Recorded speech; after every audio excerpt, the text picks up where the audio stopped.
Assalomu alaykum do'stlar. Sizlar bilan Ustunning kanali. Do'stlar, bu galgi videoroligimizda ham biz sizlarga kerakli va foydali bo'lgan bitta ma'lumotni ko'rsatmoqchimiz. Marhamat ko'rib tomosha qiling, like bosib, kanalga obuna bo'lib qo'yamiz. Xullas, juda ko'p avtomobilimizda pult qo'yilgandan keyin oyna relesi va kurchakka ulab qo'yiladi. Bitta bosasiz, ko'tarilib ketadi. U xoh kalitda qulflang, xoh qo'lingizda bosing, o'sha kurchak pastga tushsa bo'ldi. Oyna sirazi ko'tarilib ketadi. Bu texnika bezopaslik qoidalariga to'g'ri kelmaydi. Buni o'zingiz qanaqangi tartibdagi sharoitda qilib olsangiz bo'lishligini va yangi ustalarimiz uchun ozgina video darslik bo'lishini xohlagan maqsadda, xudo xolasa sizlarga ko'rsatishga harakat qilyapmiz. Xo'p, dastlab mana shu yerda ozgina kabelni o'zgartiramiz. Havorang simga sariq sim ulangan, ya'ni sariq sim oyna releda ko'taruvchi buyrug'i. Narigi havorang sim nimasi bo'ladi? Bekitib ochishni qulflovchi buyrug'i. Uni ajratib olasizlar bu tomonga. Olganlaringdan keyin oyna kurchatili o'zida mana shunaqangi qizil sim bor. Bu qizil sim zamok tok. Faqat shopir tomondagi, ya'ni haydovchi tomondagi oynani zamok toki hisoblanadi. Buni ajratib olasizlarda, kesib tashlab turib, kurchatili ketgan tomonini общий zamok toki bor. Uni ham ko'rsataman sizlarga hozir. Общий zamok toki ulab qo'yasizlar. Mana kesib tashlaymiz buni. Kesib, bu tomoni boshqa vazifa bajaradi. Hozir bunga sariq simni ulab qo'yamiz mana. Bizga kerak bu, nima qilishni ko'rsataman mana. Qizilni eshik tomondagisiga sariq simni ulasizlar. Oyna blokni ko'taruvchi buyruqqa kamanda beruvchisini sariq simni ulab qo'yasizlar. Endi bu tomonda zamok tokimiz bor. Mana bu qizil zamok tokni mana bu yerda hozir ko'rsataman sizlarga. Mana shu общий zamok tok, ya'ni 3 ta oynani ko'taruvchi zamok toki hisoblanadi. Ana shu 3 ta oynani ko'taruvchi zamok tokiga qizilni ulab qo'yasizlar. Shunda bitta zamok tok 4 ta oynani ko'tarib tushirish vazifasini bemalol bajara oladi. Kuchi ham yetadi, aqli ham yetadi. Hozir men tekshirib ko'rsataman sizlarga. Bu общий zamok tok mana. Kontrolimiz yondi. Endi mana shu kulchatil tomondagi qizil simimizni kesamizda общий zamok tokka qo'shib qo'yamiz mana. Buni sharoitda qilsalaring bo'ladi, faqat videoga e'tibor bilan ahamiyat bersangiz oson, bu qiyin ish emas. Ustiga borish shart emas bu narsaga.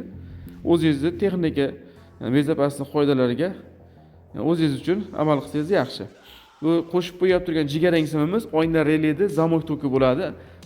Buni vazifasi kalit ochilgandan keyin mashinani qulflaganingizda oyna ko'tarmaydi. Faqat kalit ochiq holatda tushganingizdan keyin qulflaysiz, keyin ko'taradi. Buni endi izolyatsiyalarni joy-joyga qilib bekitib olamiz. Bu yerda boshqa qiladigan ishimiz qolmadi. Shopir tomondagi zamok tokni topib, qizil simni kesib, общий zamok tokka kulchatil tomonni qo'shdik. Eshik tomondagisini bo'lsa, ko'taruvchi buyruq beradigan, oyna ko'taradigan relaydan chiqqan sariq simga qo'shib oldik. Xo'p. Bu yerda boshqa qilinadigan ish qolmadi. Endi ichki qismida qilinadigan ish bor. Uni ham hozirlarga izolyatsiyani qilib bo'lganimizdan keyin ko'rsatib, tushuntirib o'taman do'stlar.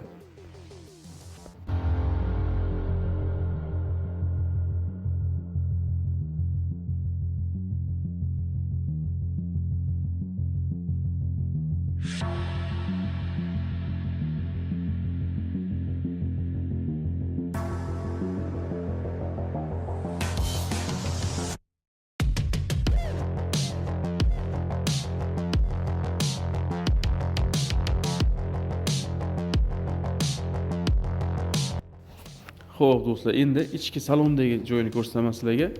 Mana bu yerdan qizil simni topib kesib olganmiz. Buni kesib tashlaysiz. O'rtasidan kesasizda, tepa tomon eshikning ichiga kirib ketadigan sim. Mana ko'rib turgan simlaring, o'sha qizil tepa tomoni, sariq simga, ichkarida sariq simga ulangan qizil simimiz. Uni pultdan chiqqan zelyonni simga ulaysiz va o'sha qizil simni bitta qilib zelyonni simga ulab qo'yasiz. Keyin bitta отдельный sim olib chiqib olasiz. Hozir kichkina sim ko'rsatdim sizlarga va bu yerda mana havorang simimizga ulangan nimani sentr zamoyni ochdi yopdisi. Hozir ko'rsataman sizga tinchroq qilib. Mana qo'limda oldida turgan havorang sim bu prama ulangan bo'lgan oldin. Mana shu u simni ajratasizlarda o'rtaga bitta diod qo'yib qo'yasizlar. Diodga ham e'tibor beringlar. Nima desam bo'ladi? Qizil sim bilan pultdan chiqqan zelyonni simdagi tomoniga oq palasalli tomonni ulaysizlar. Narigi uchiga bo'lsa havorang oq palasani ochdi yopib ulab qo'yasizlar. Bo'ldi, bu yerda boshqa muammo yo'q. Endi oynalarimizni bitta-bitta tushiramiz. Hammasini tushirib oldik. Endi hozir ishlatib ko'rsataman do'stlar. Mana qo'lda bosamiz. Qo'lda bossak ko'tarilmaydi. Kalitda ham, qo'lda ham ko'tarilmaydi bu narsa. Faqatgina pultda. Hoppa. ko'rdilaring a? Faqatgina signalizatsiyadan qulflaganingizdan keyin ko'tariladi. Bo'lmasa ko'tarilmaydi. Buni qiyin tomoni yo'q do'stlar. Mana shunaqangi dioddan elektriklarimizda bo'ladi. Bir dona so'rasalaring, bu elektrik beraveradi. Bu qimmatdan turmaydi. 200 so'm, 300 so'm turadigan narsa.